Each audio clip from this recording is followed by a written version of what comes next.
Puji Tuhan, Salam. Kita kembali dalam renungan Betani Kebumen. Hari ini saya akan berbicara tentang pencuri.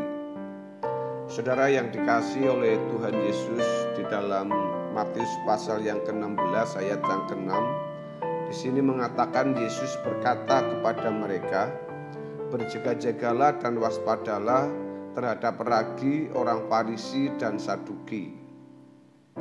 Saudara, Tuhan Yesus mengingatkan bahwa kita harus berjaga-jaga berkenaan dengan adanya ancaman dalam bentuk pengaruh jahat yang merusak pikiran oleh karena suatu pengajaran.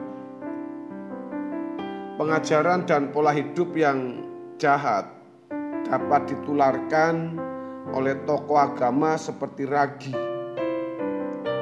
Dalam bahasa Yunani menggunakan kata sume. Ragi merupakan volumenya, meskipun volumenya kecil, namun dapat mempengaruhi atau mengubah sesuatu yang besar atau luas. Ragi orang Farisi dalam teks ini menunjukkan pengaruh negatif melalui pengajaran dan sikap hidup yang ditunjukkan oleh rohaniawan palsu. Ragi orang Farisi dapat digambarkan seperti kaleng racun yang diberi label susu pada kemasannya. Ini merupakan sesuatu yang sangat membahayakan. Demikianlah orang Farisi yang dianggap sebagai rohaniawan, ternyata mereka mengajarkan sesuatu yang bertentangan dengan kebenaran. Keadaan ini membuat semakin banyak rakyat Israel menjadi sesat. Kasus tersebut juga bisa terjadi pada zaman sekarang ini. Tidak sedikit pembicara yang diakui sebagai penyambung lidah Allah, padahal ia tidak menyampaikan kebenaran firman Allah yang murni. Saudaraku, hal ragi orang Farisi yang menyesatkan bertalian dengan apa yang dikemukakan oleh Tuhan Yesus. Di dalam Yohanes pasal yang ke-10 ayat yang ke-10, Tuhan menyebut musuh itu adalah pencuri. Dalam bahasa Yunani kleptes. Kata kerjanya adalah klepto. Mencuri artinya mengambil milik orang lain dengan diam-diam tanpa sepengetahuan pemiliknya. Lalu apa maksud Tuhan bahwa iblis itu sebagai pencuri? Iblis digambarkan sebagai sosok pencuri yang dengan diam-diam dan dengan cara yang cerdas memakai orang-orang yang diakui sebagai hamba Tuhan atau rohaniawan memberitakan pengajaran yang palsu. Tuhan Yesus datang untuk memberi kehidupan atau memberi hidup supaya mereka memilikinya dalam segala kelimpahan. Dalam Yohanes 10 ayat yang ke-10. Kelimpahan tersebut adalah kelimpahan rohani melalui kuasa Injilnya. Seperti yang dicatat oleh Rasul Paulus dalam Roma pasal 1 ayat 16 dan 17.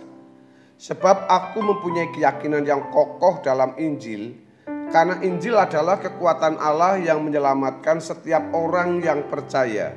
Pertama-tama orang Yahudi, tetapi juga orang Yunani. Sebab di dalamnya nyata kebenaran Allah yang bertolak dari iman dan memimpin kepada iman.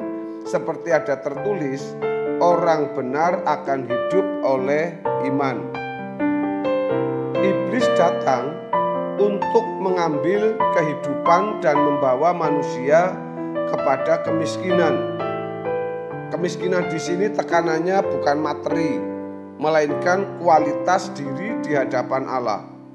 Iblis berusaha membuat banyak orang tanpa sadar mengkonsumsi pemberitaan pengajaran yang palsu. Dalam kecerdikan dan kelicikannya, iblis membentuk karakter seseorang dalam waktu panjang sehingga orang tersebut tidak dapat diperbaiki lagi. Tanpa disadari oleh banyak orang, melalui segala sesuatu yang didengar, dilihat, dan diajarkannya, Mereka mengkonsumsi racun yang membawa diri mereka kepada kematian. Dalam taraf tertentu, jiwanya tidak bisa diperbaiki lagi. Paulus berkata kepada Timotius di dalam 2 Timotius pasal yang keempat, ayat yang ketiga dan 4 mengatakan, karena akan datang waktunya orang tidak dapat lagi menerima ajaran sehat, tetapi mereka akan mengumpulkan guru-guru menurut kehendaknya untuk memuaskan keinginan telinganya. Mereka akan memalingkan telinganya dari kebenaran dan membukanya bagi dongeng.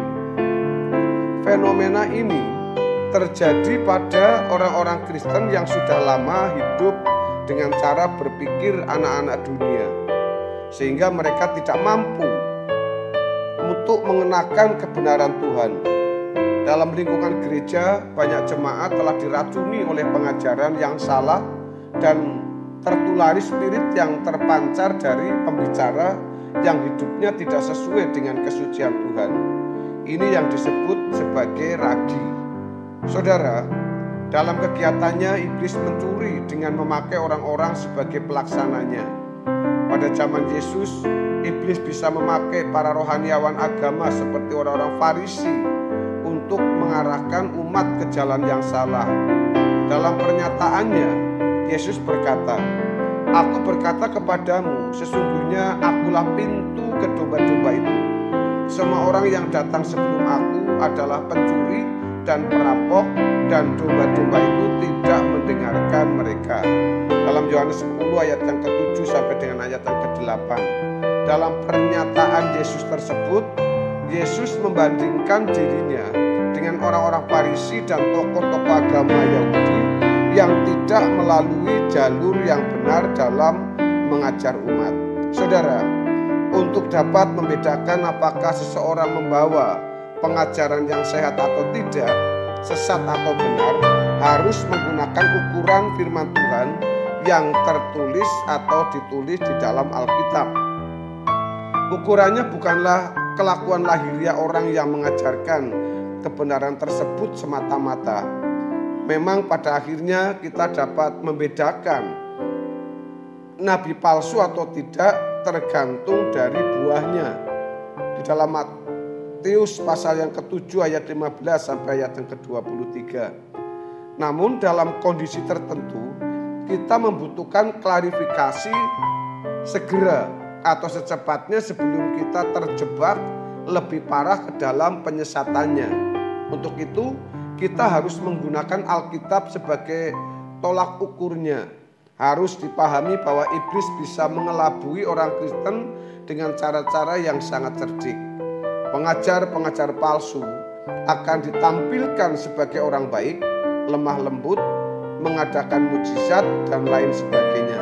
Dengan demikian, ia dapat menyesatkan banyak orang.